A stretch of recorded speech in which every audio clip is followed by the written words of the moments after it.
Olá a todos.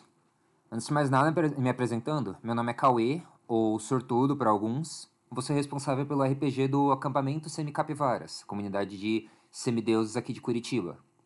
Nesse RPG, a gente vai usar o Epopeia, que é um jogo de RPG de mitologia grega que foi feito por mim mesmo. Então eu estou preparando esse vídeo para efetivamente explicar como funciona o Epopeia, o que é efetivamente o Epopeia.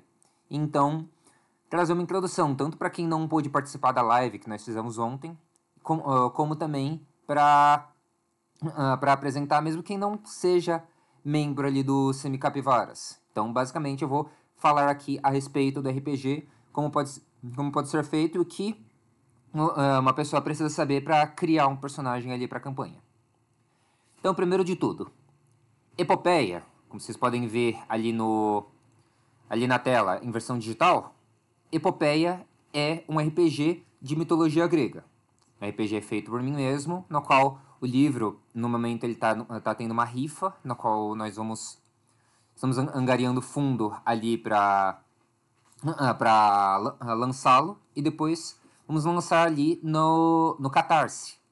Aí esse livro aqui, ele possui regras completas para você jogar campanhas ou no que chamamos de Hélade Heróica, que é o nome que é como se fosse a Grécia Antiga, só que numa versão idealizada, que não é 100% fiel à história, tem bastante divergência, mas que a gente procura fazer simplesmente de uma forma divertida.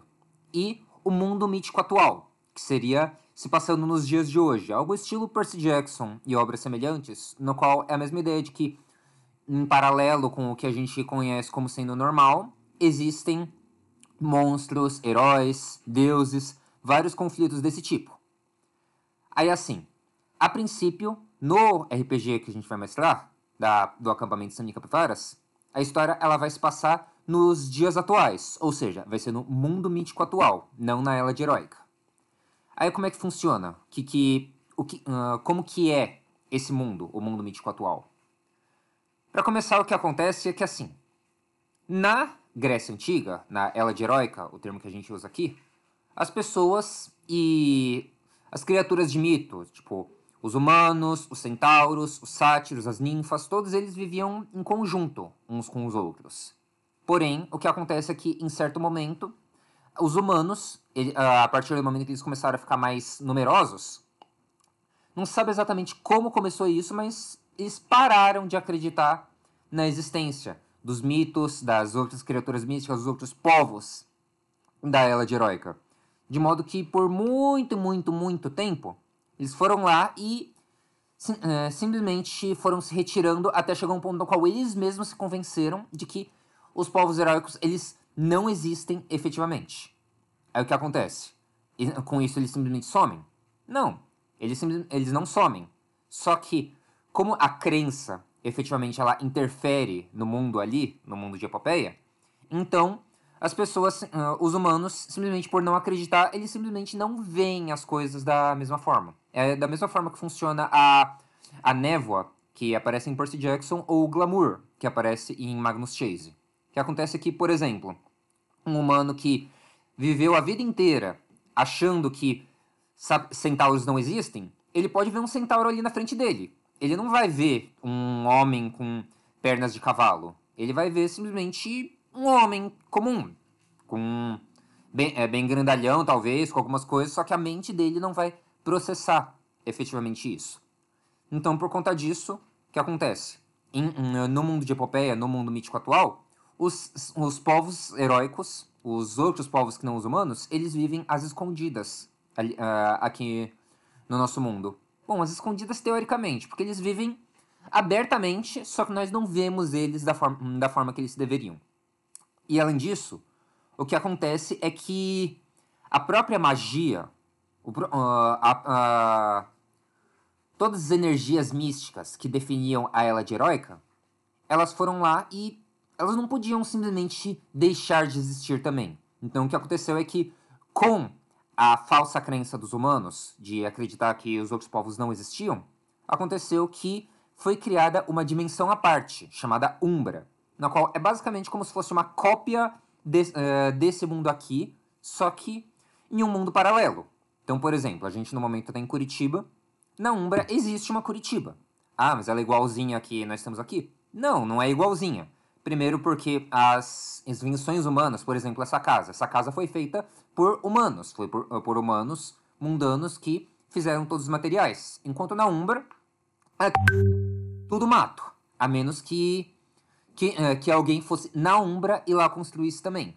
Então, só que o que acontece é que uma coisa que afeta a Umbra afeta o mundo terreno também. De modo que entre os semideuses é normal também que eles vão até a Umbra para lutar por lá, porque se tem uma ameaça acontecendo na Umbra, se tem um monstro trazendo caos ali pra Umbra, vai dar problema, porque tem pessoas que moram ali efetivamente na Umbra, os membros dos povos míticos, como as ninfas, os centauros, os sátiros, como também o que acontece na Umbra vai afetar o mundo terreno.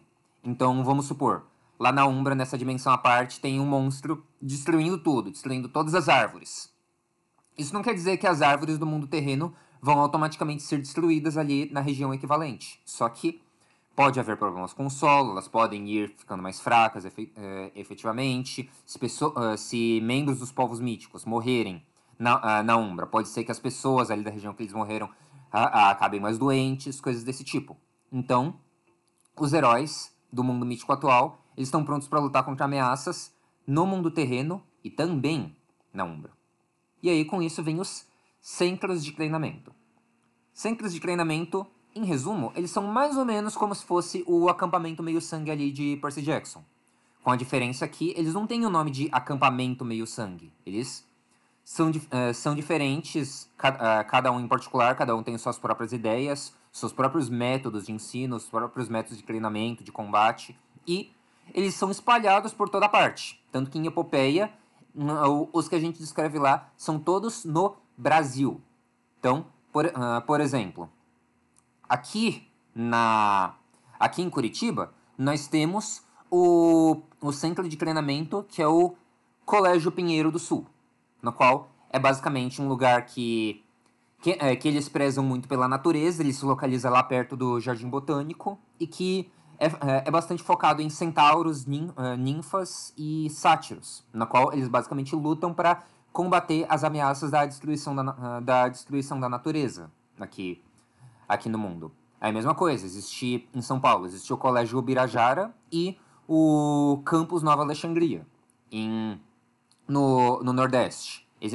Existe o Centro Cultural Mestre Ogum e os 2 colégios Potengi. E por aí vai. Tem espalhados por todo o Brasil, no qual no livro aqui tem uma descrição mais detalhada de cada um deles. Mas pro RPG, nós vamos criar o nosso próprio, que é o próprio Acampamento Semi-Capivaras, já que é o nome da nossa comunidade de fãs de Percy Jackson aqui de Curitiba. Aí assim, com isso, você que vai jogar a Epopeia, o seu personagem seria um aluno de um desses centros de treinamento. No caso ali desse RPG específico que nós vamos fazer, seria um aluno do Acampamento Semi-Capivaras. Tá, então, que nem em Percy Jackson, meu personagem ele tem que ser um semideus? Não necessariamente.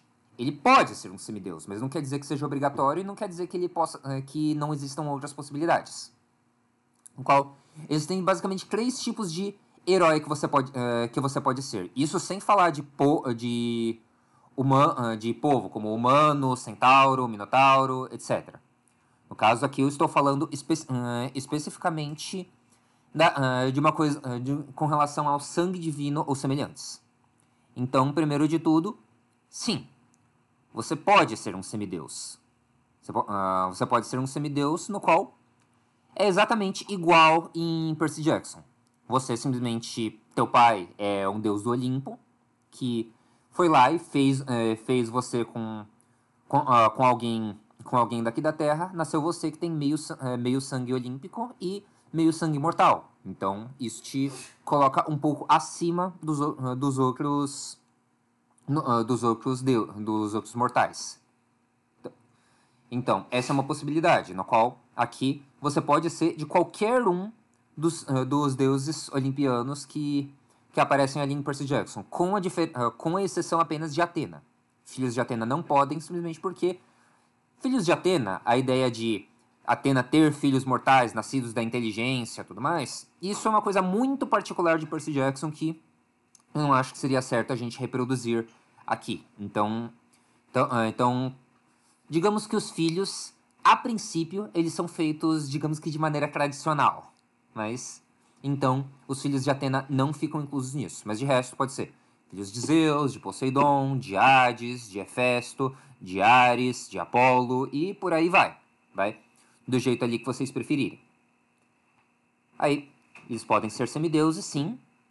Eles também podem ser... Eu não sei se eu explicaria como mortais, mas eles não serem semideuses, não terem nada de sangue divino. Eu não uso geralmente o termo mortal, porque, por exemplo, as ninfas, elas não são mortais, efetivamente. Elas são imortais. Elas só morrem por causas violentas, elas têm, teoricamente, sangue imortal. Que nem, são como se fossem deusas menores. E o seu personagem pode ser uma ninfa. Você pode ser uma ninfa se você quiser. Aí...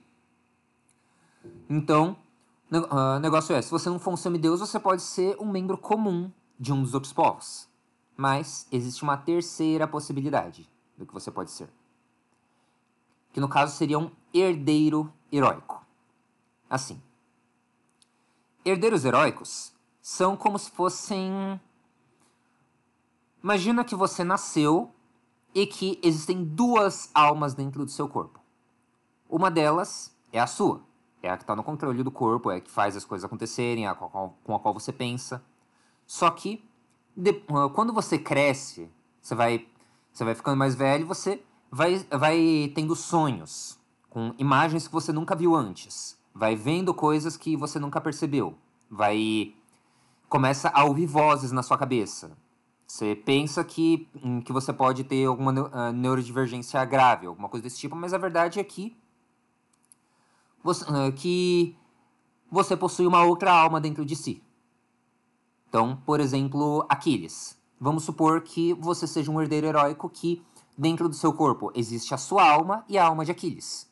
Então, o espírito de Aquiles vive dentro de você também. Ele consegue conversar com você e guiar você para ser um herói. Então ele vai lá e te ensina, te aconselha, conversa com você, pode talvez te desvirtuar, dependendo do que for, mas é simplesmente aquela ideia de que você nunca está sozinho e você sempre tem ali um mentor, o mentor heróico, que é um herói de tempos passados, que pode ser um herói grego, não precisa ser necessariamente, pode ser qualquer outro, tipo o Rei Arthur, ou então Guilherme Tell, Francis Drake, vários heróis de várias épocas que a princípio não tem a ver com os mitos gregos, mas que também podem ser heróis gregos, que é geralmente o que o pessoal prefere num RPG desse tipo. Então, a princípio, você pode escolher entre o seu personagem ser um representante comum do seu povo, um semideus, ou então um herdeiro heróico. Essas três possibilidades podem se aplicar independente da, digamos que, raça do seu personagem. Aqui a gente usa o termo povo ao invés de raça, mas é basicamente, então, ok, o seu personagem é um semideus, só que ele pode ser um semideus humano, ou um semideus minotauro, um semideus ninfa, um semideus sátiro, e por aí vai. Aí depende do que você preferir. Aí, a partir dessas três possibilidades, agora tem os povos, no qual, primeiro de tudo, nós temos os humanos. Humanos, não tenho o que explicar, são a maioria no mundo mítico atual. Eles vivem, a maior parte deles não sabe que criaturas míticas existem, monstros, deuses, etc. Mas eles vivem por aí e pode perfeitamente acontecer. Digamos que você pode ser um semideus humano, você pode ser um herdeiro heróico humano, ou você pode ser simplesmente um humano comum que, por algum motivo, teve alguma influência que fez com que você conseguisse enxergar como as coisas realmente são. E com isso você se tornou um herói, efetivamente. Então você pode ser humano. E a outra possibilidade é você ser um minotauro. Na verdade eu deveria estar mostrando aqui, mas... Cadê? Aqui. Você pode ser um humano. Você pode ser um minotauro. Na qual, assim, os minotauros, na origem mítica deles, só existiu um minotauro efetivamente, que ele nasceu com o nome de Astérios, no qual O que aconteceu? O rei Minos selou uma aliança com Poseidon. Para selar essa aliança, o rei Minos mandou um touro para que Minos sacrificasse em nome dele, mas Minos gostou do touro, decidiu ficar com ele, e Poseidon, furioso, deu um jeito lá de modo que Pasífae, a esposa do rei Minos, se apaixonasse pelo touro. E depois de feitas coisas, nasceu Astérios, o primeiro Minotauro, que era meio humano e meio touro. Aí que nos mitos normais, o que acontece? O rei Minos foi lá e encomendou que o inventor Dédalo criasse o labirinto lá, colocasse o Astérios ali dentro e várias vezes por ano eles mandassem vítimas para serem sacrificadas ao Minotauro. Até que veio Teseu, invadiu o labirinto e matou o Minotauro. Porém, em Epopeia a coisa foi um pouco diferente. No caso, o que acontece é que Teseu, quando ele soube disso, ao invés dele matar o Minotauro, ele invadiu o labirinto, tirou o Minotauro de lá de dentro e levou ele até o rei Minos, onde obrigou o rei Minos a aceitar ele como filho, educar ele para que ele não fosse o monstro incontrolável que todo mundo achava que ele era. De modo que foi o que aconteceu. Eventualmente, o próprio Astérios se tornou o novo rei de Creta, sucedendo o rei Minos depois que ele morreu. E digamos que ele tinha uma vida amorosa bem ativa, de modo que isso, somado ao fato de que os minotauros crescem de maneira muito mais rápida do que os humanos, depois de algumas gerações tinha vários e vários e vários minotauros por aí. E aí que seu personagem pode ser um minotauro. Aí como é que é? Um minotauro, ele tem mais 4 de força, mais 2 de constituição e menos 2 de inteligência. E aí, como bônus, ele, toda rodada, além de um ataque normal com armas, ele também pode fazer um ataque com os chifres. Só que ele tem uma fraqueza na qual a fraqueza dele é resistir ao impulso de brigar. Então, por exemplo, se o seu personagem é um minotauro e alguém vai lá e provoca você pra briga, você vai ter que fazer alguns testes pra não cair na porrada com quem tá te provocando, independente das circunstâncias. Inclusive, eu esqueci de mencionar antes, mas pros humanos. Os humanos, eles recebem mais 2 em 2 atributos à sua escolha, ou seja, força, destreza, constituição, inteligência, sabedoria ou carisma. E, como fraqueza, os outros povos, eles não confiam nos humanos. Então, na hora de interagir com os outros humanos, beleza, de boa. Só que quando se trata ali de interagir com outros povos que não os humanos, você tem um redutor para testes de diplomacia, por exemplo, carisma, coisas desse tipo. Agora adiante temos ali as ninfas. As ninfas são basicamente espíritos da natureza, que surgiram como quando o mundo foi criado mesmo. São como se fossem deuses menores. Aí o que acontece? As ninfas, elas são associadas com algum elemento da natureza específico. Então, por exemplo, existem vários tipos de ninfas. Existem as ramagríades, que elas são associadas com árvores, ou seja, ela tem uma ligação vital com alguma árvore específica. Existem as oréades, que são as ninfas das montanhas, que tem ligação especial com alguma montanha em questão. As nereidas, que são as ninfas do mar, ligação com algum trecho do mar específico. As náiades, que são as ninfas de água doce, que têm ligação com algum rio ou algum lago. E aí que seu personagem também pode ser uma ninfa. Aí, o que acontece? As ninfas, elas recebem mais 4 de sabedoria, mais 2 de carisma e menos 2 de força. E quando elas estão no terreno ligado a elas, tipo, uma ramagríade está numa floresta, uma oréade está na montanha e por aí vai, elas recebem bônus nas perícias relacionadas à sabedoria. E a fraqueza delas é que elas não podem se afastar do elemento que é parte delas. Então, por exemplo, uma ramagríade, que a árvore dela é um pinheiro, ela não pode se afastar daquele pinheiro. Ah, então ela tem que ficar ali para sempre? Não. O que acontece é que ela vai lá, ela pega um galho específico daquele pinheiro, pode tirar o galho e carregar com ela. Que aí, fazendo isso, ela consegue ir para os outros lugares de boa, consegue viver uma vida normal, efetivamente. Então, mesma coisa. Se ela for uma oréade são as das montanhas, então ela tem que pegar uma pedra específica ali da montanha. Uma náiade, que seria da água doce, tem que pegar um frasquinho de água do lago ou do rio ao qual ela pertence. Só que, se perder esse negócio, ela começa a definhar até morrer. Então, essa seria a fraqueza dela.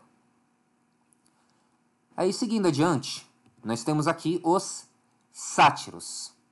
Sátiros são espíritos da natureza, que nem as ninfas, só com uma dependência menor, efetivamente, da natureza. Ou seja, eles não morrem se uma árvore específica for cortada ou morrer de alguma outra forma. Porém, eles são ligados ali com a natureza. Aí o ponto deles é que eles têm mais 4 de constituição, mais 2 de destreza, menos 2 de sabedoria. Eles têm um bônus contra efeitos não mágicos. Então, por exemplo, bebidas alcoólicas, venenos mundanos, nada relativo à magia, mas qualquer coisa que deveria mexer com o corpo, ele tem uma resistência maior a isso. E a fraqueza dele é que, bom, nos mitos originais, os sátiros eles viviam correndo atrás das ninfas, eram muito famosos por sua luxúria, digamos. Então, basicamente, a fraqueza dos sátiros é que eles têm que resistir muito para não serem gado dos outros. Então, no caso, se o sátiro ele se atrai por mulheres, tem uma mulher bonita lá, ele vai ter que fazer um teste para não começar a dar em cima dela. Um homem bonito vai ter que fazer um teste para não começar a dar em cima dele. Isso, ou seja, basicamente, ele tem uma fraqueza na hora de perseguir o amor, digamos que, colocando nesses termos. Aí, então, aí com isso a gente tem também os sátiros. Perdão, sátiros não, os centauros. Os centauros, a história de origem deles é um bocado bizarra, no qual os centauros, a princípio, eles nasceram com o rei Ixion, que era um rei humano que, em certas tretas, ele foi lá e matou o próprio sogro. E por algum motivo, sabe-se lá qual, Zeus foi lá e se apiedou dele. Então, para proteger ele de ser morto pelos parentes, ele foi lá e abrigou o próprio Ixion no Olimpo. Só que aí o que Ixion fez? Ele admirava tanto Zeus e a mania de Zeus de ir atrás de mulheres comprometidas que ele decidiu ir atrás de uma mulher comprometida também. A própria Hera, esposa de Zeus. E aí que Zeus ficou sabendo disso, não se sentiu lá muito satisfeito. Então o que ele fez? Pra humilhar ele, zoar ele, expor ele pra todo mundo, ele foi lá, ele pegou nuvens, fez uma cópia de Hera em forma de nuvens e fez com que essa cópia fosse lá e se engraçasse com ele, de modo que Ixion foi lá e se envolveu com ela, mesmo sendo só uma nuvem, e dessa união surgiram os centauros. Então sim, a origem dos centauros é a união de um homem com uma nuvem. Mas coisas de mitologia. E aí, beleza, você pode ser um centauro também. Aí o que ele tem? Ele tem mais 4 de destreza, mais 2 de força, menos 2 de carisma. Ele também consegue se movimentar com mais do que os outros povos. E também, que nem o Minotauro, ele consegue fazer um ataque extra por rodada. Só que no caso dele é com os cascos, dando um coice. E a fraqueza dele é que ele não tem tolerância contra bebidas alcoólicas. Então, se alguém chamar ele pro bar, ele vai ter que fazer um esforço sobre-humano, sobre-centauro, para resistir à tentação de ir pro bar e beber. E quando ele for lá e beber, ele bebeu um pouquinho, já lascou, já ficou bêbado, já ficou louco, já vai começar a zoar com tudo. Então, os centauros ele tem uma fraqueza contra bebidas alcoólicas. Seguindo adiante, nós temos aqui as sereias.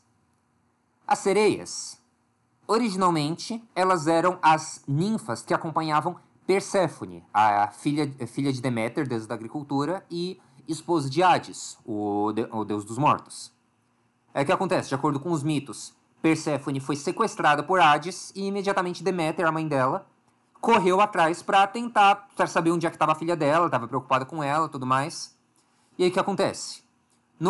Nos mitos diz que ela foi até as ninfas, que eram as companheiras de Perséfone, e concedeu asas a elas, para que elas pudessem voar por aí e encontrar Perséfone. Não deu certo, elas voaram por todo canto, não encontraram Perséfone. Então o que aconteceu? Deméter foi lá e puniu elas, arrancando as asas delas e jogando elas no mar, onde elas desenvolveram caudas de peixe e um apetite insaciável por carne humana. E aí elas também desenvolveram o método delas cantarem para efetivamente encantar os marinheiros e devorar eles. Só que aí no RPG, aqui no Epopeia, o que acontece é que elas, digamos que antes de devorar os marinheiros, algumas delas foram lá e meio que concederam um último desejo aos marinheiros. De modo que com isso passaram a nascer novas sereias e sereianos. E aí, o que acontece é que depois de algumas gerações, alguns deles passaram a pensar, não, talvez não seja uma boa ideia a gente só viver para devorar as pessoas como as nossas antepassadas faziam. E passaram a tentar se integrar com os outros povos. De modo que as sereias, elas vivem ali em conjunto com as outras pessoas, mesmo que tenha uma certa dose de preconceitos ali com elas. Aí no caso, as sereias, elas têm mais 4 de carisma, mais 2 de inteligência e menos 2 de destreza. Aí elas têm um bônus em carisma quando elas querem ferir ou matar alguém, que nem, por exemplo, diplomacia, atuação, canto, esse tipo de coisa. Tudo isso usa carisma. E aí que se a sereia não é amiga da pessoa, se ela quer usar o carisma dela para ferir essa outra pessoa, que nem as sereias originalmente faziam para atrair os marinheiros e depois devorar eles, ela recebe um bônus nesse aspecto. Só que só quando ela quer efetivamente fazer mal a alguém. E a fraqueza delas é que elas são dependentes de água. Quando elas saem do mar, elas desenvolvem pernas, que nem as nossas, elas podem viver no mundo terreno. Só que enquanto elas estão no mundo terreno, elas têm que beber no mínimo o triplo da quantia de água que os seres humanos precisam, ou então passar pelo menos 1 hora por dia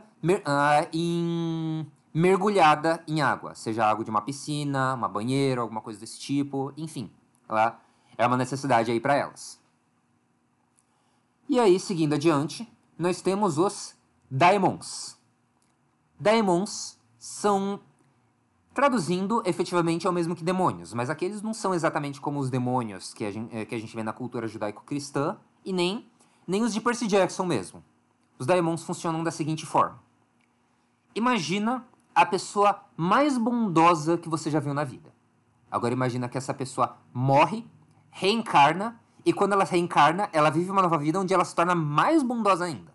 Ela morre, reencarna e vira mais bondosa ainda. E por aí vai, até chegar a um ponto no qual ela é o ápice de bondade, no qual é impossível uma pessoa ser tão bondosa quanto essa.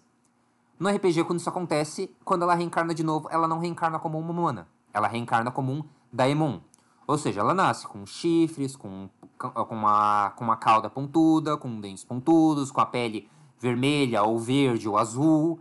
Totalmente diferente, mas isso só significa que ela é a encarnação de um aspecto, no qual isso aí pode ser uma pessoa que seja pura bondade, mas também pura maldade, pura ordem ou puro caos. Aí os Daemons são os que representam esses aspectos. Aí os Daemons, eles têm mais 4 de inteligência, mais 2 de sabedoria e menos 2 de constituição. Aí o bônus deles é, se eles forem um Daemon da ordem ou do bem, eles começam com um nível adicional em metafísica, que no caso são as magias que os filósofos usam, que ali o equivalente aos magos, aqui em Epopeia. E se eles forem um Daemon do caos ou então do mal, então eles começam com um nível a mais em feitiçaria. E a fraqueza deles é que é muito difícil para eles tentar ir contra a natureza deles. Então, por exemplo, um Daemon do bem tentar fingir que ele é do mal, não tem jeito. Ele vai ter que se esforçar muito para conseguir convencer. Ele é péssimo em mentir dessa forma. Mesma coisa, um Daemon do mal tentando fingir que é bom. Um Daemon da ordem tentando fingir que é caótico. Um Daemon do caos tentando fingir que é ordeiro. E por aí vai. Aí esses povos apresentados até agora, os sete povos, são os principais. De modo que a maioria dos habitantes do mundo místico atual são esses aí. São efetivamente os humanos, os minotauros, as ninfas, os sátiros, os centauros, as sereias e os daemons. Só que além deles tem alguns outros também que eles não são tão numerosos, mas eles efetivamente existem. No caso aqui, por exemplo, a gente tem as górgonas. Górgonas são como se fossem medusas, efetivamente, que era o nome que se dava para as 3 irmãs. Aí, o que acontece? As górgonas originalmente nasceram na mesma ocasião na qual a Medusa nasceu. Medusa era uma sacerdotisa de Atena, que ela foi lá e se engraçou com Poseidon e fez coisinhas com Poseidon dentro do templo de Atena. Inclusive, a versão de que isso foi um abuso sexual, na verdade, isso é uma coisa que veio de Ovídio, um poeta romano, sendo que nos mitos originais gregos, ou a Medusa nasceu assim, ou ela se envolveu com Poseidon porque quis. A parada do abuso sexual é uma coisa inventada por Ovídio, que não aparece nos mitos originais gregos. Mas o que acontece? Ela se envolveu dessa forma e, no Epopeia, o que acontece é que as outras sacerdotisas do templo, elas tentaram acobertar a Medusa. E quando Atena ficou sabendo disso, ela também não ficou muito feliz. Então, a pior punição foi para Medusa. Ela virou uma criatura lá com cabelo de cobra e que só com um olhar ela petrificava qualquer um que ela olhasse. Enquanto, no caso das outras sacerdotisas, elas também ganharam cabelo de cobra, só que o olhar delas, ele não petrifica, mas ele deixa as pessoas desconfortáveis e abaladas. Então, por conta disso, uma górgona ali interagindo com estranhos, o estranho vai ficar desconfortável na presença dela, vai querer se afastar, não vai conseguir ficar de boa ali perto dela, de modo que a maioria das górgonas vivia muito solitária consigo mesmas. Até porque elas também não tinham interesse em sair petrificando todo mundo como a Medusa fazia. Só que, apesar disso, algumas foram lá e conseguiram meio que dar continuidade à espécie. De modo que, hoje em dia, as górgonas, elas existem ali no mundo mítico atual. Aí, as górgonas. Um personagem górgona, ele ganha mais 4 em inteligência ou em sabedoria e ganha menos 2 em carisma. Aí o bônus dela é que, justamente, ela olhando para um adversário, ela consegue deixar ele abalado, ou seja, sem conseguir agir direito, sendo que isso não se aplica se a pessoa considerar a górgona em si uma amiga, ou seja, se você for amigo de uma górgona, eventualmente você meio que se acostuma com o olhar dela e deixa de se sentir desconfortável, mas se você não for, esse olhar tem efeito sobre você.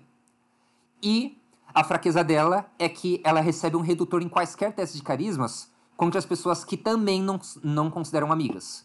Ou seja, um estranho não vai se sentir confortável na presença de uma górgona. Isso pode ser bom, no qual, por exemplo, se você está lutando com uma górgona, você fica em desvantagem contra ela. Mas também, se a górgona está tentando ser simpática com alguém, está tentando convencer alguém, está tentando vender algo para alguém, ela não vai conseguir fazer isso aí com facilidade, ela vai ter redutores. Então, aí, além disso, nós temos também os tritões. Os tritões são basicamente os seres meio peixe, que são os descendentes do próprio Tritão, filho de Poseidon e Anfitrite. Eles são basicamente os que governam os mares e eles vivem ali. Eles vivem no fundo do mar, raramente eles vão ali para a superfície. Então, por isso que você não encontra muitos deles por aí. Aí, inclusive, detalhe é que os tritões, eles na verdade, eles são muito preconceituosos com as sereias. Por quê? Porque as sereias, originalmente elas não eram criaturas do mar. Elas eram criaturas da terra, eram ninfas da terra, que foram transformadas em criaturas do mar por Deméter. Então, os tritões, eles não gostam das sereias, eles não se misturam, por isso que as sereias, ao invés de elas viverem nas sereias de Epopeia, a maior parte viver efetivamente no fundo do mar, elas não costumam fazer isso aí porque elas sofrem preconceito ali dos tritões. Mas os tritões, no geral, eles ficam no mar, eles cuidam do que é deles, se revoltam com coisas como poluição, mas vivem ali a vida deles. Aí, mecanicamente, os tritões, eles têm mais 4 em força ou em constituição, menos 2 em destreza. Quando eles fazem qualquer coisa estando no mar, qualquer ação de combate lutando no mar, eles recebem bônus. Porém, eles não conseguem descansar direito fora do mar. Então, por exemplo, como em D&D, quando você está descansando, aqui em Epopeia, você recupera a vida e recupera a mana. Só que um tritão ele só vai recuperar metade da vida e da mana que um humano normal ou algum do outro povo ou recuperaria, a menos que ele descanse dentro do mar. Então esse seria outro sobre os tritões. E por fim, nós temos os construtos. Existem 2 tipos de construtos diferentes. Por um lado, nós temos os autômatos, que são basicamente robôs, só que animados por magia, efetivamente, ao invés de só eletricidade. Da mesma forma que em Percy Jackson a gente tem o Festus, que é o dragão lá do Léo Valdez. Em No, nos próprios mitos gregos, nós temos o touro, o mecânico, que Zeus deu para a Europa para que pudesse proteger ela. E aí que esses são simplesmente robôs mesmo, autômatos, só que eles pensam como nós, eles sentem como nós, tudo isso. E na Grécia, na Era de Heróica, eles eram vistos como criaturas pensantes que recebiam os mesmos direitos de quaisquer outros povos, enquanto no mundo mítico atual, eles não são vistos da mesma forma. Eles são vistos, né, as pessoas simplesmente deixaram de acreditar que eles tinham autonomia, pensamentos, sentimentos, etc. De modo que sim, eles têm pensamentos, sentimentos, etc. Só que muita gente se deixa pensar que, só um robô, só uma máquina, nada do tipo. E aí a gente tem, dos construtos, a gente tem os autômatos e a gente tem também as estátuas vivas, que no caso são um outro tipo, no qual é uma outra lenda grega, na qual é a lenda do rei Pigmalion, o rei da ilha de Chipre. No qual o que aconteceu? Ele era um escultor muito capaz e um dia ele fez uma estátua tão bonita, mas tão bonita, que ele se apaixonou pela própria estátua. Só que aí o que acontece? Como ele era muito devoto de Afrodite, deusa do amor, então Afrodite foi lá e abençoou ele, fazendo com que a própria estátua se tornasse uma mulher de verdade. E aí com isso a estátua, chamada Galateia, e o Pigmalion, eles se casaram. E aí no RPG o que acontece é que Galateia, além dela ter criado vida, ela também ganhou a habilidade dela transformar outras estátuas em vida também. Então elas não viram pessoas de verdade, de carne e osso, mas estátuas mesmo que podem se mexer, que pensam, que sentem e tudo mais. E aí que mecanicamente funcionam da mesma forma que os autômatos. É só uma diferença entre você querer que o seu construto seja um autômato ou uma estátua viva.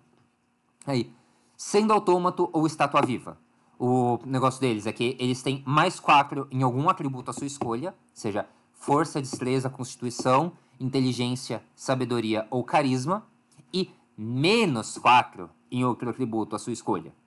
Aí, e aí, além disso, ele também recebe 2 perícias adicionais, que no caso são as habilidades não referentes ao combate, mas isso é uma outra história.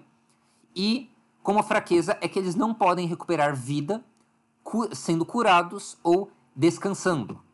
O que precisa é que eles precisam ser consertados. Alguém que não eles tem que saiba como mexer com máquinas ou como mexer com estátuas, ir lá e consertar eles para que eles recuperem os pontos de vida. Então, basicamente, para você criar o seu personagem, você tem que decidir, primeiro, se ele vai ser um membro comum, se ele vai ser um semideus ou se ele vai ser um herdeiro heróico. E depois vai ter que decidir se ele é um humano, um minotauro, uma ninfa, um sátiro, um centauro, uma sereia, um daemon, uma górgona, um tritão ou um construto. Essas são as opções que você tem ali para fazer. Inclusive, outro detalhe é que gênero é totalmente livre aqui. Então, por exemplo, pode ser centauros ou centauras, sereias ou sereianos. Qualquer personagem de qualquer povo pode ser de qualquer gênero, seja masculino, feminino, não binário, o que você preferir. Mas como é que funcionaria, por exemplo, uma ninfa que fosse masculina? Seria um espírito da natureza também, mas que teria um corpo masculino, ou então poderia ser simplesmente uma ninfa que decidiu assumir identidade feminina, ninfa trans. E tranquilo, tudo dependendo da sua criatividade, porque afinal de contas estamos falando de mitos gregos, os mesmos mitos no qual, como eu expliquei mais cedo, um homem e uma nuvem juntos fizeram um centauro. Então, o que vocês preferiram? E aí, por fim, para decidir efetivamente, só é necessário então escolher a classe básica do personagem, na qual que acontece. Os personagens... classe básica não, classe inicial. O que acontece é, os personagens, vocês vão começar no nível 1 e eles vão primeiro passar por treinamento. E aí, nesse primeiro estágio, eles ainda estão aprendendo como ser heróis e tudo mais. Então, eles só têm disponível 2 classes iniciais, que é aprendiz e escudeiro. Basicamente, o aprendiz, ele é para aquele que no futuro quer alguma coisa relacionada à magia, ou então algo estilo ladino, que não é confronto direto, mas que usa a lábia ou furtividade, esse tipo de coisa. Enquanto o escudeiro é um que vai mais pro lado das artes marciais, né, mesmo. Não necessariamente artes marciais de estritas, mas no sentido de conflito mesmo. Então ele desenvolve a força física, ele ganha mais vida. Então é necessário você só decidir se o seu personagem é aprendiz ou escudeiro. Aí depois ele pode virar uma classe experiente, na qual, das classes experientes que nós temos aqui, nós temos artífice, atleta, bardo, caçador, comandante, combatente, escolhido divino, farsante, feiticeira, filósofo, nobre ou sacerdote. Mas isso já é outra história, isso já é outra coisa. No momento, a princípio, só é necessário decidir se ele é escudeiro ou aprendiz. Então, sobre o início do RPG seria isso. Então, só recapitulando, para você criar um personagem, é necessário você decidir se ele é membro comum do povo, semideus ou herdeiro heróico, decidir se ele é humano, minotauro, ninfa, sátiro, centauro, sereia, daemon, górgona, tritão ou construto, e decidir se ele é escudeiro, ou seja, se no futuro ele vai ser um guerreiro, ou aprendiz, se no futuro ele vai ser um mago ou o que quer que seja. Então, basicamente, para saber a respeito do cenário é isso, aqui nesse primeiro momento. Pessoal do acampamento Semi-Capivaras que esteja vendo, eu peço que decida o que vocês querem para os seus personagens, e quando vocês decidirem, não, meu personagem vai ser um semideus, humano, escudeiro, ou ele vai ser um herdeiro heróico, uma sereia, aprendiz. Ou seja, quando vocês decidirem esses pontos, aí vem também o histórico, tipo, o que é o personagem, qual que é a personalidade dele e tudo mais. Aí vocês vêm falar comigo para que a gente possa fazer as fichas efetivamente. Tudo bem? Então, por enquanto, é isso.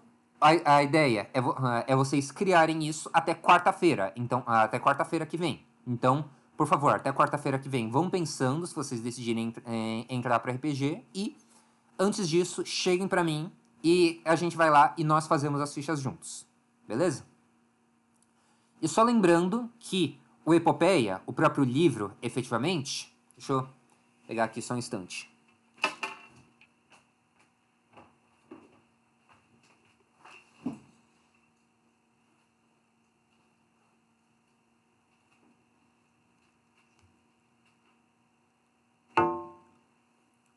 O próprio livro, Epopeia, ele, no momento, ele ainda não foi lançado oficialmente, mas está sendo feita uma rifa do primeiríssimo exemplar aqui do Epopeia. A rifa custa apenas R$5 o número, e aí, com isso, você comprando o número, a gente fazendo o sorteio, você pode ter em mãos o seu primeiro exemplar aqui do Epopeia, na qual aqui nós temos regras para campanhas baseadas na mitologia grega, seja na Grécia Antiga ou nos dias atuais. Regras para os personagens de acordo com tudo que eu falei. 12 classes experientes que eu falei, e cada uma delas podendo evoluir para até 3 formas avançadas. A descrição completa da Elade Heróica, incluindo as cidades, os povos, as lendas. A descrição do mundo místico atual, explicando como que é cada um dos centros de treinamentos, como que vivem os heróis míticos em todos os pontos do Brasil, tendo 2 centros de treinamento para cada região do Brasil. Regras para combates comuns, combate comum, mas também para combate entre exércitos, para você ter montarias, você podendo montar em Pegasus, cavalos comuns, cavalos marinhos, cavalos vircolacas, que seriam os cavalos vampíricos, unicórnios, e até mesmo para o Epísqueros, que é a variante espartana do futebol, digamos que o ancestral ali do futebol, que depois de muito tempo se tornou o que a gente conheceria, sendo que antes ele era praticado ali por soldados espartanos. 192 magias diferentes para os personagens conjuradores, no qual a gente tem desde a bola de fogo normal, que todo mundo conhece, até você poder conjurar uma hidra gigante feita de puro veneno. Um dicionário mitológico, no qual tem mais de 300 termos explicando quais que são os deuses, quais que são os heróis, quais que são as cidades, o que é tudo a respeito da Grécia Antiga. 2 aventuras completas para você mestrar ali para as outras pessoas, descrevendo ali os desafios que um herói pode passar. Ficha prontas de 10 personagens diferentes, sendo 5 da Ela Heróica e 5 do mundo mítico atual, e muito mais. Então, se você pensa em ter em mãos esse exemplar aqui, não necessariamente esse, mas o primeiro exemplar do Epopeia de todos, então, na descrição do vídeo vai estar lá o link ali para a rifa que a gente vai fazer. Então, por enquanto é isso. Muito obrigado a quem quer que tenha ouvido. Pessoal do acampamento Semicapivaras, comecem a trabalhar nos seus personagens e nos vemos por aí, gente.